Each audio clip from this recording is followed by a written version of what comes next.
A very good day to you, listeners, everywhere you're listening to us. This is Vertex Radio. Yeah, and today we're bringing you the maiden edition of Trigger Points. Yeah, this is where we're going to be bringing you bold, unfiltered, timely issues happening in the society, Nigerian society especially. And of course, today we have with us Mr. Saheed Abdullahi, who is a public affairs analyst and commentator. And on this program, Trigger Points, we're going to be giving you bold current affairs shows that breaks down the issues, events, and trends sparking public debates. Each episode is going to be identifying a major trigger in the society and examine hard questions. We're going to be answering it all unfiltered, bold, and timely. So, Mr. Saheed Abdullahi, you're welcome to the studio. It's my pleasure to be here. Yeah, it's very nice to have you. So, how has been your day? How is your day going? Well, thank God. How is Nigeria for you at this moment? Well, Nigeria situation is becoming worrisome. Okay. And we pray God to intervene. All right, that's very nice. All right, let's dive in straight. The first question here, Nigeria is currently facing a severe security breakdown. It's very visible, not just in Nigeria, even the international news. We've seen it from banditry and kidnapping to recurring terrorist attacks and even ritual killings. Now, in your assessment, how did we get to this point?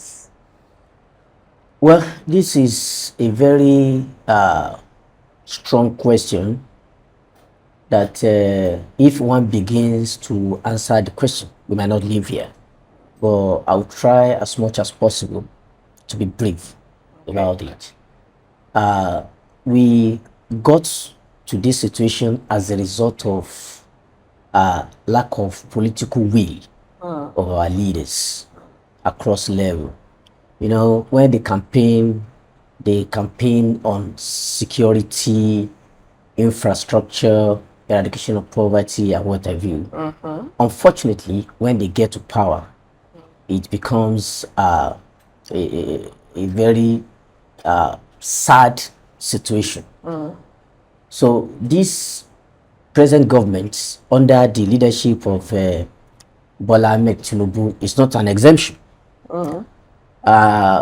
It came on a campaign of securing Nigeria economy. There was high hope. Unfortunately, the security situation, it was worsened under the immediate past president, late President Muhammadu Buhari. Unfortunately, it has assumed unspeakable situation that one would begin to imagine, is Nigeria a nation anymore? So, and the primary responsibility of a responsible government is security. So if that government has failed in the area of security, that simply means other achievement they might have been lining up or enlisting for themselves. If security fails, that simply means they have failed in all facets, because we need a secured environment so that we'll be able to live peacefully. So if our hearts beats profusely with palpable fear, that simply means something is wrong somewhere. So I just mentioned one, lack of political will. Then the second one is poverty. Poverty, you know, there is this Yoruba adage that says, "Owo toba dile le should benche." In English parlance, an idle hand is the devil's workshop. So we have a lot of youths who are not engaged positively in terms of having something doing. Majority of Nigerian youths have graduated, served, they are frustrated. In fact, if we look at the grassroots level, Okay. all this security we talk about, all this insecurity, the banditry, no security will take place or insecurity will take place without connivance of local people. I mean the people of the community, Okay. and majorly youths. So they serve as informants to these people. So if they are engaged, definitely they will not indulge in that such things. misdemeanor. So aside that, we've seen Nigerian youths involving in internet fraud. So if Nigerian government had provided a conducive environment for businesses to thrive, they're not even asking for maybe a government job. For instance, if power sector is fixed in Nigeria, if we have at least 20 hours electricity, no youth will be asking for job. Oh. Because it will have strengthened small-scale businesses. So you see some of the youth engaging in barbering salon, hairdressing salon, even welding, and other small-scale businesses that require electricity with no amount of money they spend on fuel. So if government fix electricity, that simply means half of the problem of unemployment will have been solved. So the problem of what's it called? The erratic power supply is there. So that is number 2. Then number 3 is from the parenting level. Okay. Our parenting level in Nigeria now is becoming worrisome and poor. You know, we've mentioned area of government. You know, we are saying Nigeria is bad, Nigeria is good. Some parents gave back to them. True. So if they had taught them, okay, be upright, if you are in a position of responsibility, this is, and it has gotten to a level that some parents even encourage fraud. You see parents encouraging younger ones, their children, engaging in internet fraud. Really? Yes, we've seen it. Okay. So we've seen a situation where a child will be born and they will be praying that this biro, we are giving you this biro, so that when you get to power, you use it to steal. So it looks like a content, but it's a very serious situation. So from government, there is a problem. From parent level, there is a problem. So the situation is multifaceted.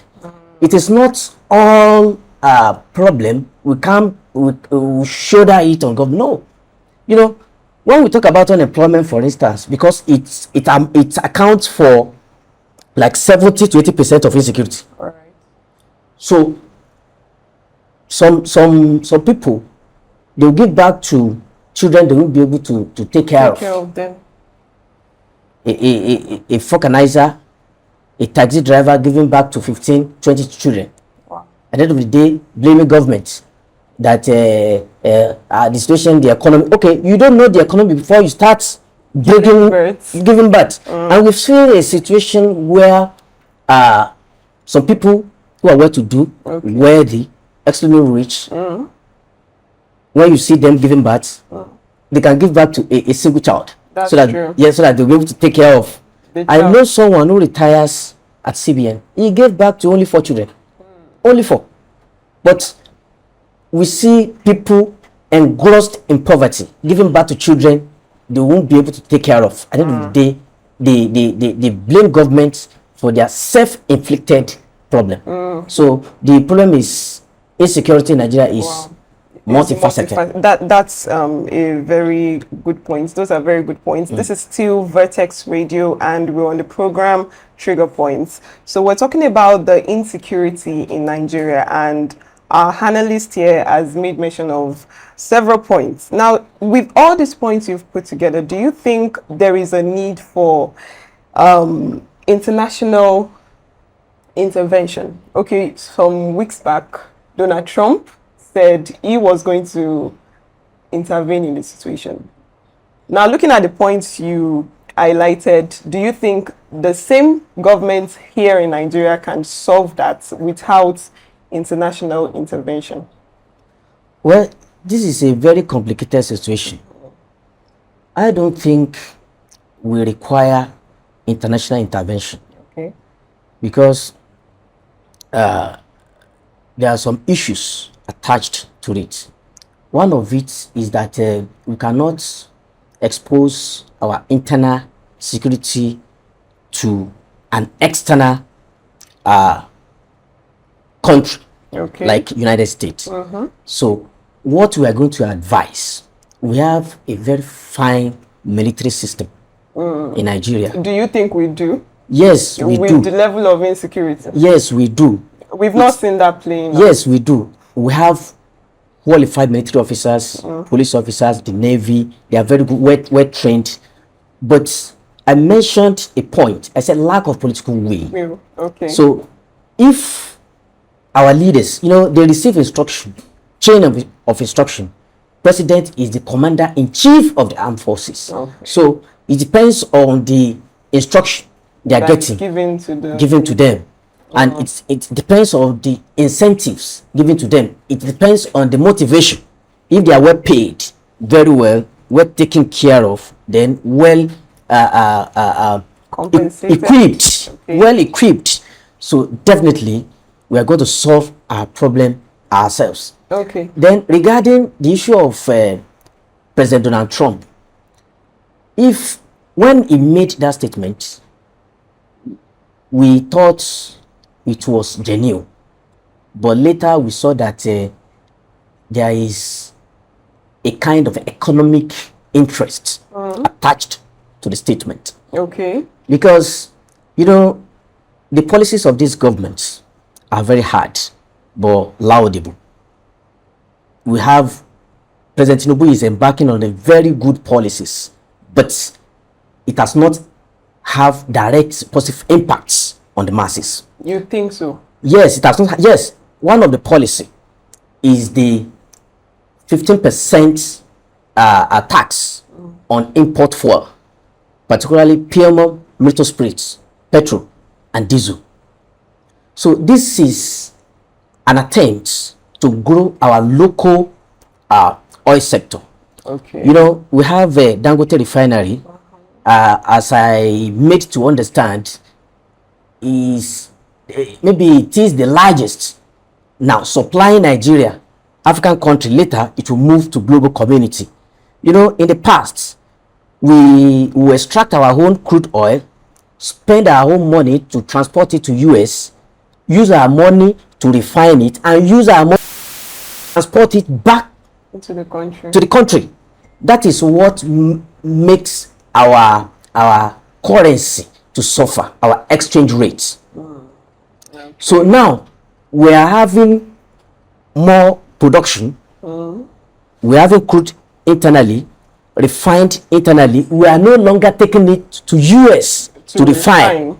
Okay. So maybe that may account for the comments of President Donald Trump, because he wants to use religion to penetrate Nigeria. Because if we are to look at this security holistically, those who are perpetrating this evil are not discriminating in terms of killing.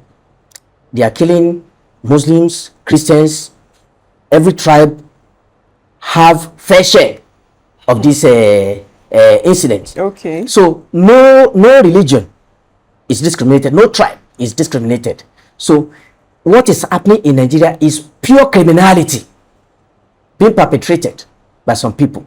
So it is us in Nigeria that we have to have some kind of common sense, because since President Donald Trump made that statement, it could lead to some kind of religious crisis between Christians and Muslims. All right. And we have been living together for a long time without any crisis. So it is not his own statement that will made us or make us to confront ourselves. So we have to think deeply so that his own comments will not exacerbate the crisis we are facing. All right. So you are insisting that we should not expose our internal security issues to the external. Yes. let me add that Nobel laureate in Nigeria, Professor Ole Soyinka, has lent his voice on this. And he also observed that calling for external intervention may expose, although we are seeing China, Japan speaking in favor of Nigeria. You know, Nigeria, we may be facing our challenges, but we are not a small country. Honestly, because the interest of China in Nigeria is cannot be underestimated. Then the interest of Japan, in fact, under late former president Muhammadu Buhari, Nigeria related more with China, Japan than United States. So we should not be carried away with religious sentiments. Some people even ask that which religion is Donald Trump? Which religion is he professing? Okay. Some had observed and noticed that he's not attending any church. Okay. So here in Nigeria is Christian as a religious country, which also has some kind of negative perception against us. You know, like I think there is a list circulating online, the number of industries, the number of companies China has in Nigeria. But here in Nigeria, we list number of churches and mosques we have. Wow. So we need economic survivor than religious survivor. So I'm not saying we should not be religious. Yes, we can be religious. It's a personal thing. But we need to have some kind of economic survivor. Our governments should create industries, factories for people to work. All right. Not everybody will work with government. So linking it up with that of President Donald Trump is a sentiment of economic survivor. Yes, that is the way we have been perceiving it. So it is not religious per se. Okay. It is only those who have little or no knowledge that will use that to be attacking one another. For instance, if a Christian hears what Donald Trump says, no, yes, it's true. It should come, and it might not know the implication that may even cause. All right. Okay, we're going to uncover it all. Let's go on a short break.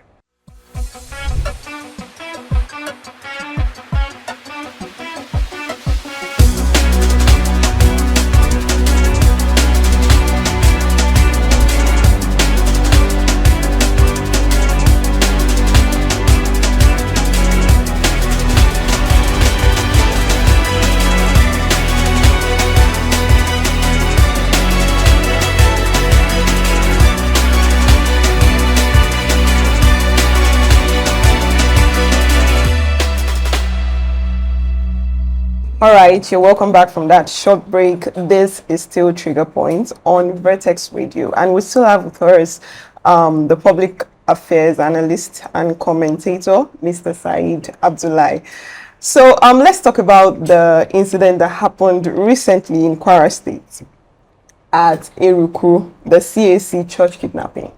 And reports have shown that some victims have regained their freedom.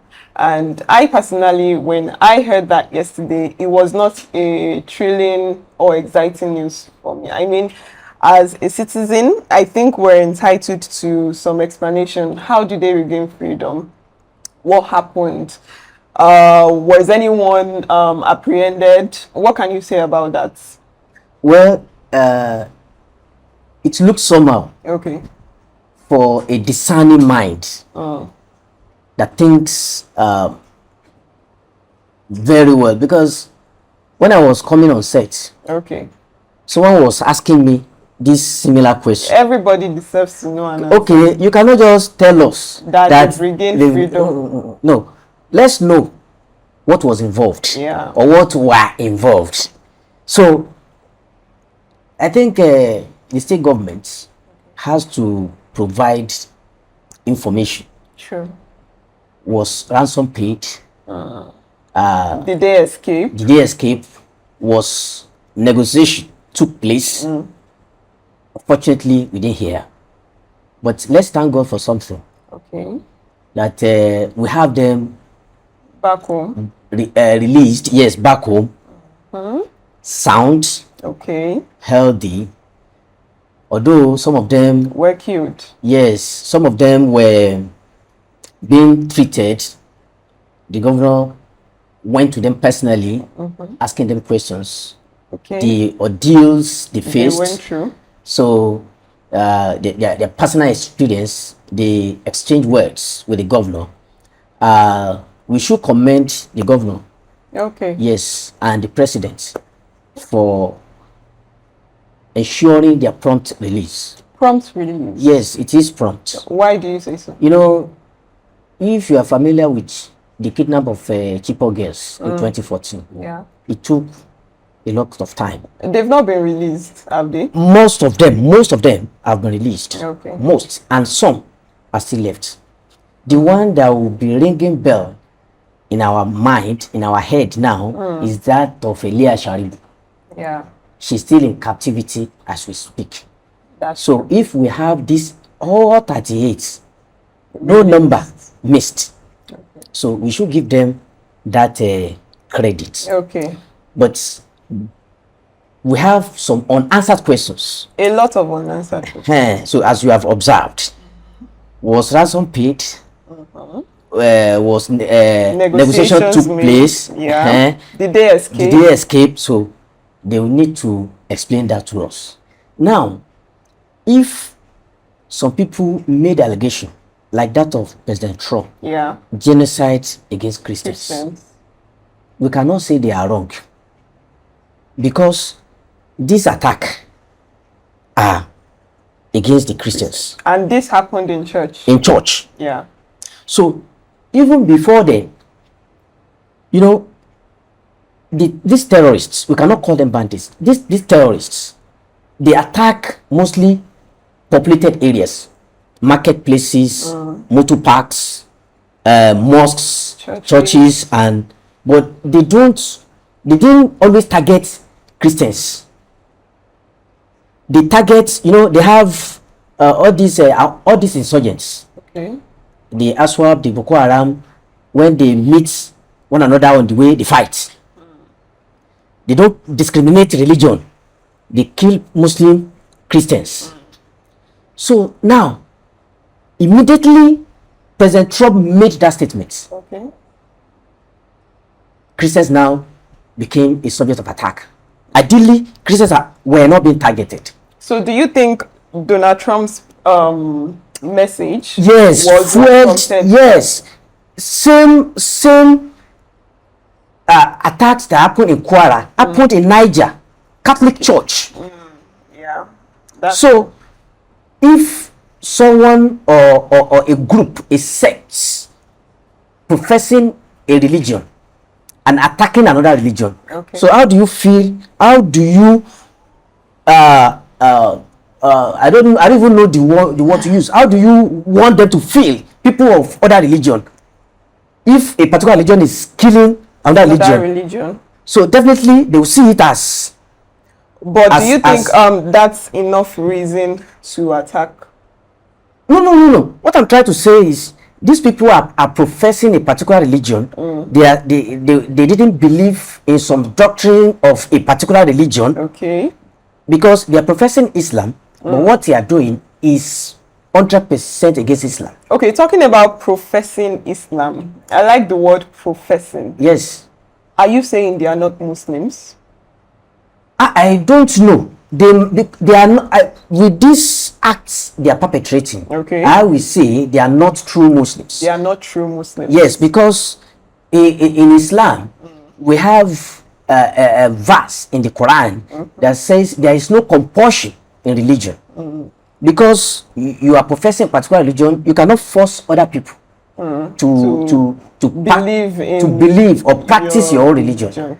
If a Muslim does that, it's against Islamic principle. So how do you want the Christians to feel if people from another religion so that is the point. Then these people are also killing Muslims. Then we also have a situation whereby Christians killing Christians. We have the issue of Nnamdi Kanu.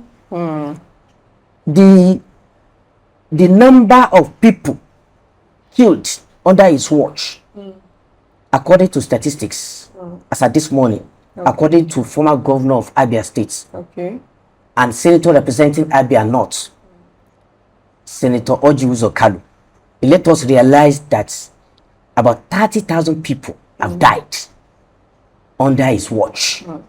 Incitement of crisis and direct elimination of people. This is now a genocide of Christian against Christians, because in the southeast, 99% of them are Christians. So we will have some Muslims who also lost their lives in that region. But the number of Christians that died outweigh number of Muslims. So how are you going to categorize that? Okay. So you are saying the genocide is not just against Christians? It's not just against Christians. We have seen Muslims killing Muslims. Okay. Muslims killing Christians. Christians killing Muslims. A tribe killing a particular tribe. Okay. So the issue of genocide or no genocide is not the issue. It's the issue of pure criminality. So that is why we cannot agree to what President Trump has said. Okay, let's say Trump did not say there's a genocide against Christians, and he just, with the economic benefits he has to gain, wants to intervene in the security issues of Nigeria. What would you say? He cannot use his own selfish or personal interests to destabilize Nigeria. You think he's coming to destabilize? Yes, he's coming to destabilize But Nigeria. we've not been able to solve the issues presently. If he made the categorical statement That's Nigeria, I'm coming to help you. Okay. I'm coming to... Nigeria-US relationship did not just start now. But you know that President Bola Ahmed Tinubu actually went to see the President Donald Trump after he made that statement. He was about to go, but fortunately he didn't go. He didn't go. He didn't go. As we speak, a delegation has been sent to the United States to interact, to correct the wrong notion of the president, categorizing Nigeria as a country of particular concern, CPC. Prior to that, there was a kind of strong deliberation. In fact, Nigeria is popular. Nigeria is extremely popular. We are, but it's not on the good side. Yes, because US too is aware of economic interest. If Nigeria is nothing to them, definitely they will not be. I said something. We may be facing our own challenges. Yeah, but we cannot be talked down on. That's true. By a president of another country. We're a sovereign nation. So the Congress, the Assembly, National Assembly of the US discussed this issue. Fortunately, we had some kind of sincere deliberation, sincere comments from some congressmen and women. Some of them made the Congress to realize that the issue in Nigeria is a complicated matter. They let them know that it is not a genocide against Christian. It is a purely criminality. And they spoke about the security architecture. You know, the Nigerian military is overstretched. The Nigerian police, not enough. You think the Nigerian police is not enough? Yes, not enough to tackle our problem. Like in US, they have, I think they are about 300 something million people. Population. Yeah. So in Nigeria, we have about 230 to 40 million. Yeah. At least we should have at least 500,000 to 1 million policemen. Okay. So that we do not have up to that. Yes, we do not have up to that. The little we have are serving the VIPs, which is very bad. You know, a commissioner will be standing, a policeman will stand at the back. But isn't that why there is military to support the police force? The issue is that the police cannot handle terrorists. this internal terrorists. Yes, terrorists. This internal problem. So you said this. So who is going to handle it? That is why they are now. The president made a pronouncement yesterday that all the VIPs, police securing the VIP should be withdrawn. Okay. So that they be channeled to where we're having chronic insecurity. Ideally, the military men were engaging for this internal problem for election are not supposed to be showing up. They are for external attack. But unfortunately, the use of military has been abused. So I think what we need to do, we need to recruit more police. We need to recruit more yes, police. more police. Then the government has to fight poverty. How do you think we would recruit more police? I mean, I'm here. If they put up a, let's say, recruitment opportunity for, I'm not going to join the police force. Okay. I'm not interested in doing that. Okay, yes. How do you think people would be amassed to join the police? I understand. Would you like to join the police force? You have been, yes. You would like to join the police force? No matter the situation, I will be at the public relations department. You'll be in charge of their information. So how do you think the government can encourage people to because do that? I understand your point that people are now demoralized. And scared. Yeah. Okay, because you want to fight terrorism. Yeah. Okay, Nigerians will now be used as a sacrificial lamb. Yeah. Please, we should not see it as such. Okay. We should see our this country as a nation that everyone has a responsibility. You know, what is happening in Nigeria, the major issue is the political will. The political will. And the failure of government to equip our security agencies. How much does it going to cost them to have a surveillance CCTV? Do you think they don't have surveillance system? They don't have. Or it's not functioning? If they do, because they can sit, if they, I want to believe they don't have. That is why we're having this situation. If they do, how many forests? Yeah. Only Kwara forests. Yes. Just go there with Air Force. I mean, that's the reason we do not have an explanation to the release of those that were kidnapped. Where did they pass? Where was the route? You didn't apprehend anybody.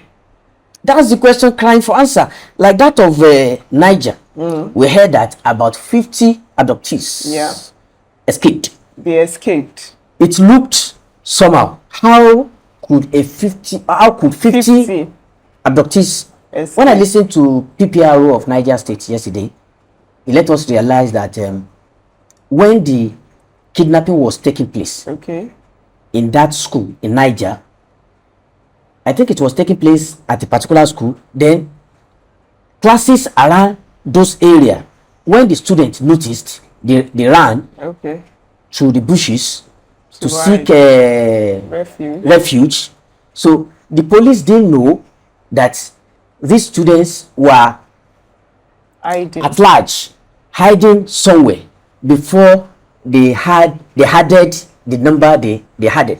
But maybe after the operation, after the abduction, so the students now started coming out, numbering 50. That was the explanation given by the PPRO of Niger State. So how can we believe this?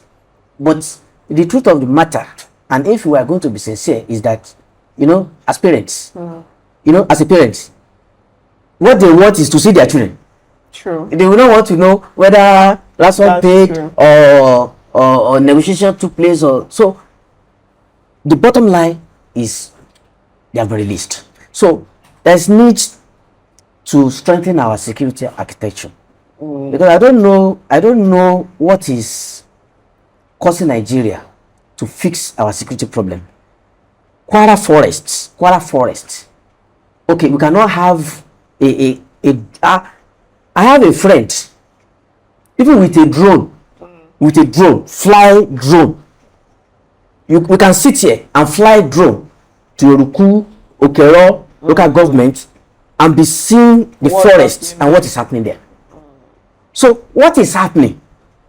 And if you check the budget of this security, security has the largest budget in Nigeria, about 3 trillion naira So what have we used that amount of money to do?